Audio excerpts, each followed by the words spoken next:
đi ấy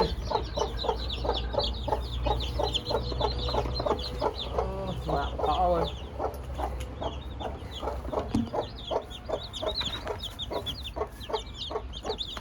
càng to theo máy rồi đâu giờ đã cho pro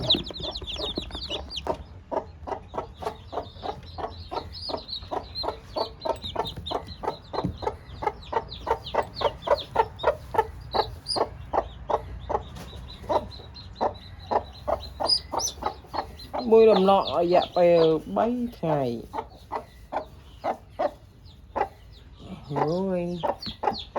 ok quý đó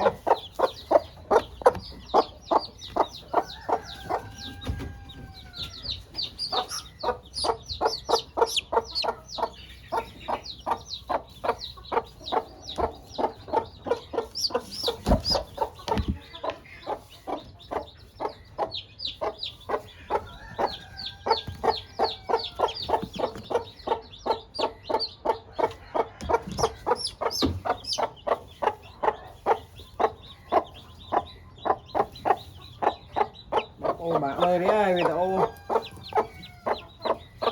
bạn thao ra mẹ ai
mong chủ món nhé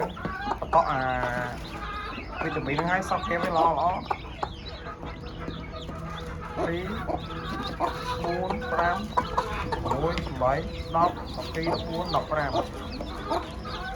15 các bạn mà dùng bóng nè 2 4 6 10 10 12 14 15 15 các bạn này bóng ô này của bóng ma này ý nhom chọn luôn đi thì giờ bóng kèm với em bóng ôn đang cái sọc phiêu về lo để xa ấy cứ để xa thêm pra sẽ anh vitamin multi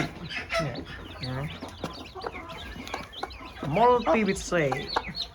C nhâm phơ video bằng hai nhà bóng ôn này khơi tha còn món nhâm lo nó nhâm pra vitamin nó hay nhâm pra rồi biệt mạch